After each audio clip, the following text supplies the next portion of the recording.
Thank you to my good friend from Louisiana for the kind words and gracious introduction. I rise today to talk with respect to School Choice Week here in the United States and to address the dire need of education reform across our country. You know, as a child, I attended public schools, and in New York, we have some truly phenomenal public schools.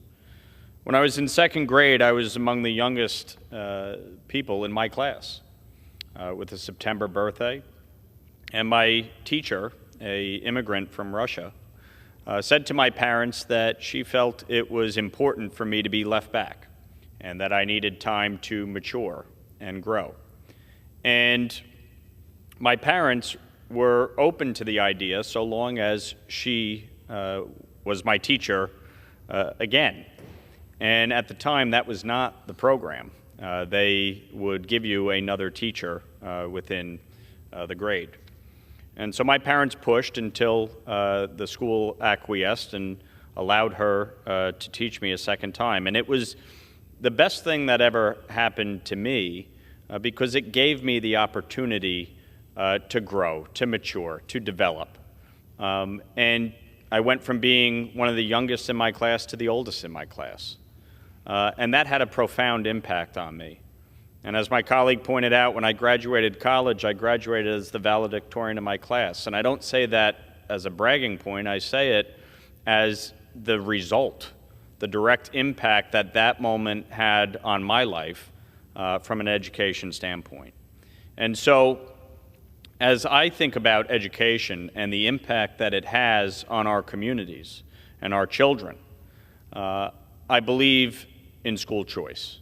I believe not only in the right of parents to choose what education is best for their child, but in the right of a child to get the education that will put them on a path to success in their careers, an education that will accentuate their skills and their talents.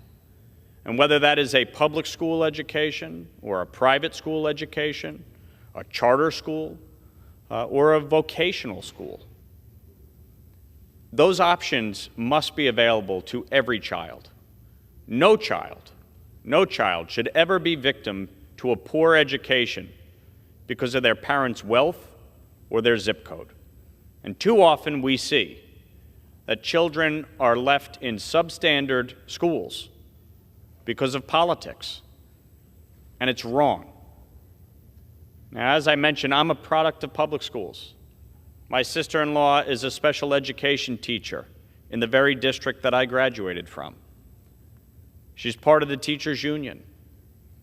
I respect and admire our teachers across America who provide a valuable education to our children. But we must ensure, number one, that every child has access to a quality education. And number two, that parents, not bureaucrats, certainly not the teachers' union, have a say over their child's education. And so as we recognize School Choice Week, I think it's important to recognize the quality education that is provided in our public schools, yes, but in our private schools, our religious schools, our parochial and yeshivas. They provide an important education, not just with respect to the basics of math and science and English and history, but a religious foundation that plays such a pivotal role in a child's life. We must recognize the role vocational schools play. At a young age, we should be helping children identify what their skills are, what their talents are, what their interests are, so that they have a path to success. Not everyone is meant to go to college. College is a great thing.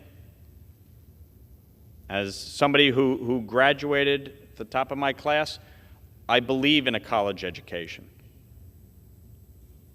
But it is not necessary for everyone. And in this country, some of our most successful people don't have a college degree. They went the route of a vocational school. They own and operate their own business within the trades. They employ hundreds, if not thousands, of people. And they contribute greatly to our economy and our communities. And so for me, as we move forward, we need to continue to invest critical resources in education at a federal level, at a state level, and at a local level. But we need to protect local control of schools, and we need to protect the rights of parents when it comes to their child's education. All of this is so critical as we move forward to ensure that our children have a bright future and that they are productive and contributing members of our society. Education is the civil rights issue of our generation. It is so critical to ensure that every child receives that quality education they are entitled to. And when we look at what has happened over the last few years, especially with the COVID-19 pandemic, where so many schools were shut down and children were forced to learn remotely, we saw devastating impacts, irreparable harm put upon our children. 9-year-olds lost ground in math for the first time since the 1970s. Scores in reading fell by the largest margin in more than 30 years. But the damage was not felt equally across all demographics. Schools that remained open or were closed for a shorter duration did not see the same decline in student performance. Unfortunately, high-poverty districts that went remote for a majority of the pandemic will need to spend nearly all of their federal education aid just to recover from these losses. Such disparities are not new, and the COVID-19 pandemic has shown new light on issues that have been plaguing many communities for a long time. Students in poorer communities, whether they're urban or rural, tend to have lower test scores, literacy rates, and graduation rates than their peers. And meanwhile, the presence of alternatives to underperforming schools has been able to improve student outcomes substantially, slashing the achievement gap. In the 2 decades since school choice programs were enacted in Florida, 4th grade reading performance rose 26% among African American students, 27% among Hispanic students, and 29% among students from low-income households.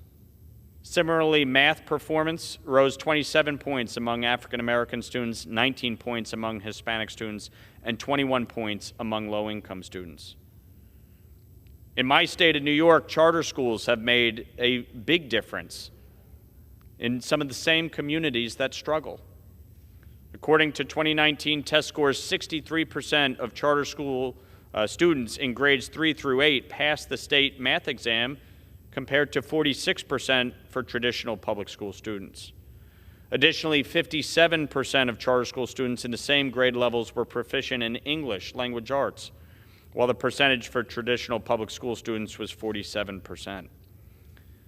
Any discussion on education reform must include school choice and support for it, and support for our vocational schools, our parochial schools, our traditional private schools, and charter schools. We have to have an all-of-the-above approach, and we need to empower communities, and parents, and students, as well as our educators, to ensure that every child gets the education they deserve. And with that, Madam Speaker, I yield back my time.